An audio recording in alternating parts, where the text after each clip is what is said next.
Thank you.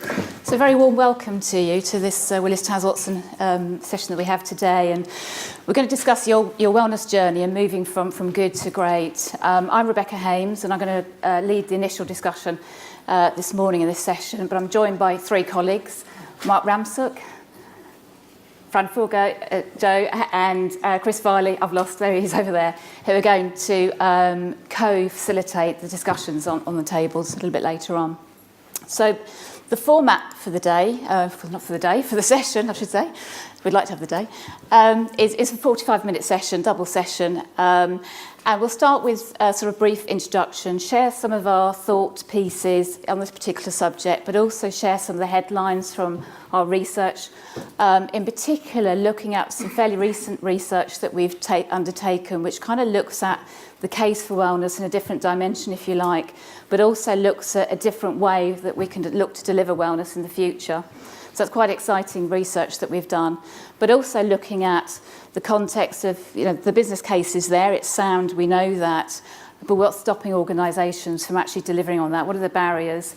And that's going to be the basis of our table discussions, and we'll spend 20 minutes thinking about those barriers, give you the opportunity to share your experiences, your challenges, think about what's working, what's not working, and share your experiences as a group. So collectively, with the Willis Towers Watson colleagues, we can start to define what does great look like, and you can go away with some thoughts around how you can move to great. So with that, we'll start with just sort of our thinking around, how do you define wellness or well-being? And I guess wellness and well-being for organisations has a different definition. And you might think of wellness as being around health and wellness, thinking about those interventions that help employees live a healthier lifestyle. And that might be the focus that you take there. So a lot of organisations are thinking about physical and thinking about psychological health. But more organisations are starting to think about the role of financial education and financial well-being, and interlinking that with the more of the physical and psychological side. So that might be most companies, perhaps the good companies are thinking about well-being in that context and are framing their programmes and their strategy around that. But our definition of well-being is much broader than that, and thinking about the work environment and actually the environment outside of work, but let's focus on the work environment because that's the area that you can control. And starting to think about the role of managers in relationship with leaders and with management, thinking about the rewards, thinking about performance programs as well, and thinking about the environment that you're creating enables your colleagues, your employees to flourish and have a purpose within the organisation. I think that's quite key. So it's defining and thinking about well-being in the context of how is that delivering on that employee deal, how is that delivering on the employee value proposition. The next piece kind of looks at the intervention or the role that wellness takes with more traditional benefits. And so many organisations think about wellness over here and think about their traditional benefits over here, and the two aren't working together. And this health continuum that we have here helps to kind of illustrate the full spectrum, if you like, from those on the right-hand side who may be off ill with short or longer-term absence versus those on the left-hand side who are still at work, they're healthy, but you want to keep them healthy, or those that are at work and there's some health issues that obviously you need to be addressed so they're more productive. So it's recognising that the two sit hand in hand because, of course, your benefits data will give you the good data that you need to help you understand what your wellness programmes should look like, and your wellness data will give you an indication of how successful they've been because you'll be able to measure the impact on claim incidence and therefore benefit costs going forward. So the two do work hand in hand. I think also it's an opportunity to start to think about, are your benefits delivering appropriately in the context? Are they rehabilitating people back to the workplace as you want to quickly? Are they delivering the right employee experience, and are they managing costs for you? Or are you able to manage costs? So an opportunity to think about some quick wins on the right-hand side, perhaps before you start embarking on the left-hand side. And finally on that, obviously you see some population numbers, and I think we're starting to see some of the great organisations thinking about population size in different categories and thinking about realigning their spend, thinking about the millions that they're spending on the right-hand side and considerably less on the left-hand side, an opportunity to start thinking about realigning that spend. At the bottom there, we've got some of the drivers around wellness, which we all know, and I think that piece around company brand, company image is becoming more prevalent with some of the great organisations where they are actually thinking about their profile as well and how wellness can play a part in improving their company brand.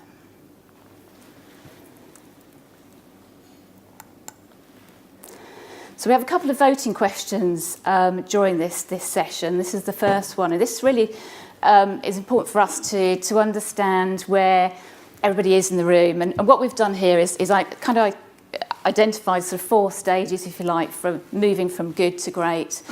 So number 1 is organisations that are providing programmes, but there's no overarching strategy in place. It's very programmatic. 2 is those organisations that have put a strategy together, but they're yet to deliver on that. 3 are those that are actually defined a strategy and communicated on that. And the 4th are those that have actually done all of that and they've measured success and therefore enabled them to differentiate their strategy going forward. So if I could ask you to vote 1, 2, 3 or 4 where you believe your organisation is currently.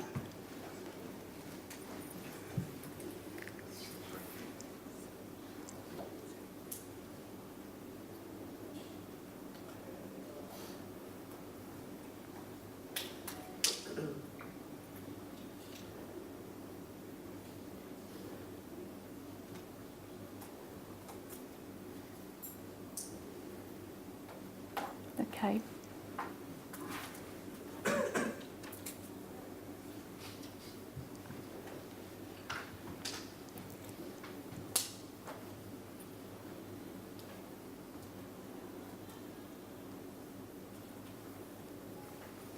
I think we might be there. Okay, that's very interesting. So our own research in this, we've actually lifted these categories from our own research, and when this was undertaken last, we had some 63% of organisations were in that offer wellness initiatives but no strategy. So clearly it's a representation of our research as well. The next most prevalent category was actually those that had articulated strategy and actually communicated it as well. So I guess if you've gone to the lengths of having a strategy in place, you want to get it out there fairly quickly.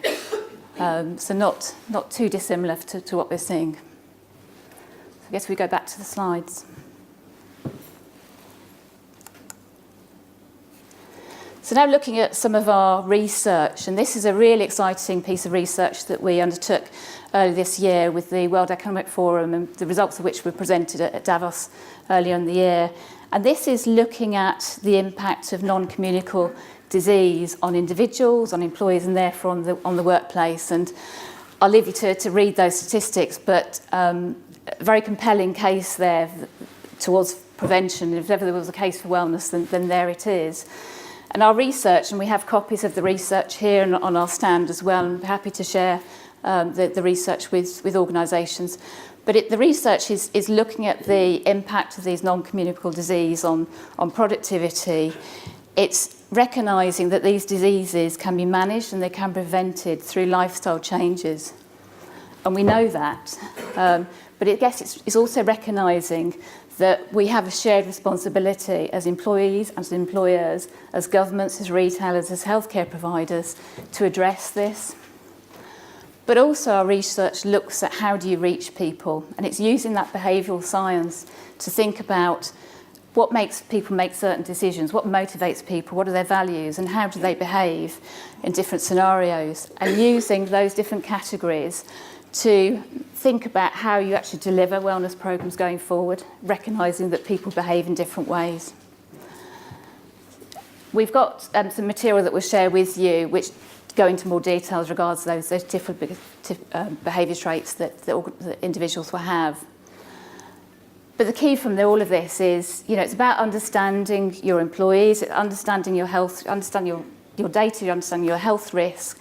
It's about that shared responsibility we all have a responsibility here to help improve the health of employees or of individuals. It talks to the role of technology as being the most effective way to deliver that, and I think we know that. But the key message that came out of this is it's less about healthcare now, it's more about population health. The prevention is really where the focus is now. Just to share another piece of research, so our Global Benefits Attitudes Survey, which is a survey of employees to get their views on wellness and their attitude towards their employers, having a role there, and looking at some of the data that comes out of this. And this obviously looks at whether employees are struggling financially, their state of health, their absence rates, and how engaged they are with the organisation. And here we can see that for those that are struggling financially, that we can see some links towards sort of higher levels of stress and poorer health, which perhaps isn't any surprise. And then we can see the link between stress and higher rates of absenteeism, which again, perhaps we're not surprised. But the key one being the evidence that we're seeing around sort of healthy employees that are more engaged, and obviously more engaged means more productive.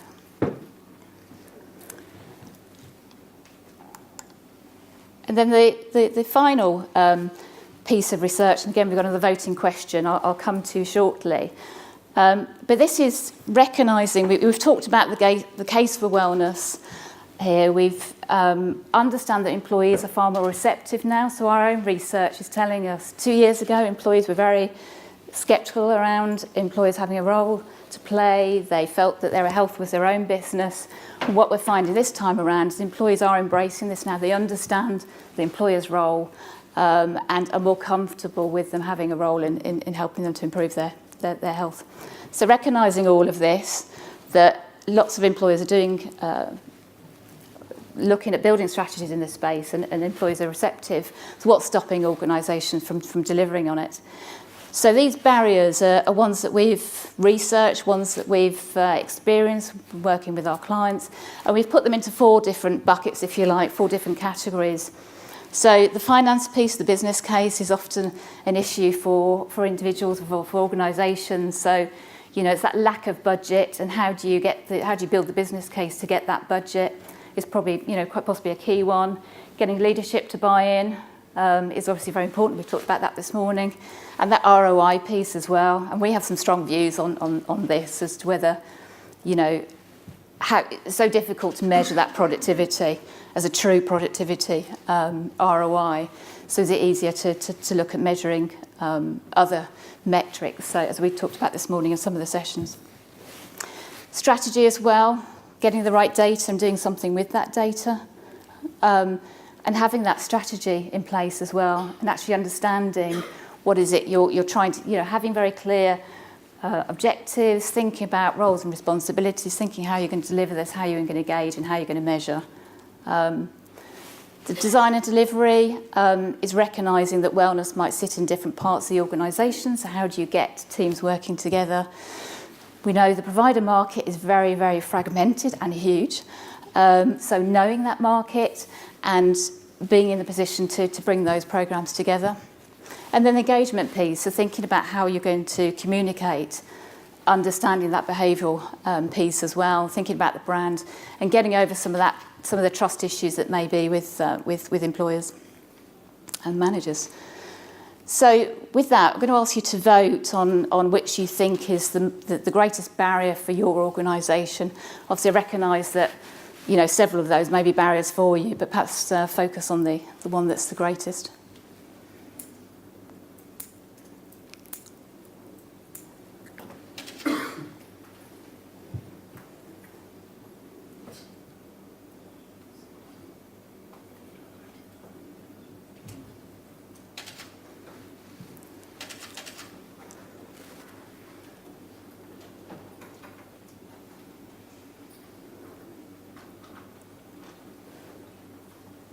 Okay, I think we might be there.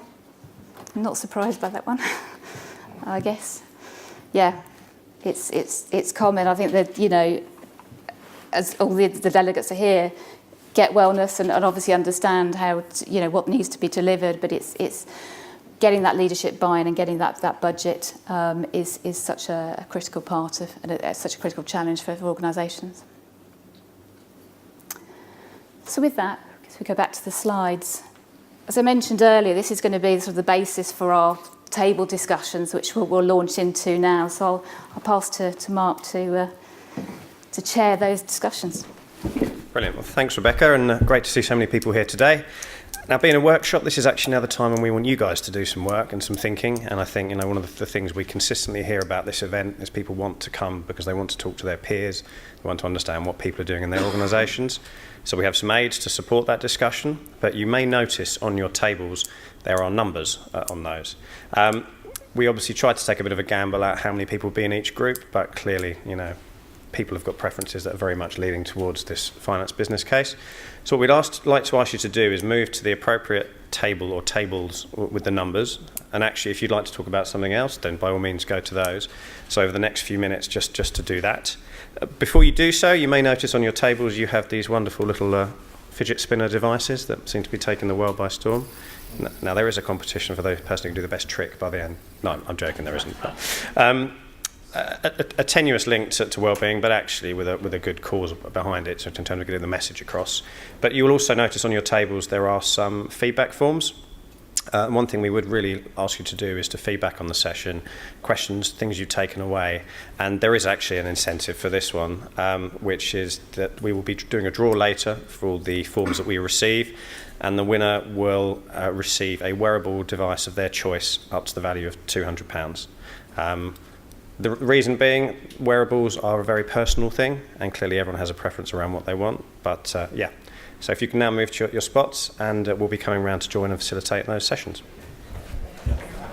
Okay, everybody, thank you. I think we're just coming towards the end of our time now, and hopefully we've had some productive discussion off the back of this. One thing I just wanted to draw your attention to was the placemats that you have on your table. You may or may not have referred to them through the discussion, but the intention with these is this is something for you to take away that really, on the first side, thinks around the framework and a good way to actually start attacking and addressing some of these potential issues with some key ideas that really relate back to data, looking at how you quantify and actually some of the measurement objectives. And then on the flip side is really then just thinking actually, and it's come up in a lot of these discussions, it's about how we segment, how we communicate, how we change culture, and a lot of that is around behavioural issues. So again, some useful things to take away, but I say we'll be here all day. Please do fill in your feedback forms, because obviously we want to find someone to fit that unique wearable. And yeah, so please come and find some other questions, and thank you for your time.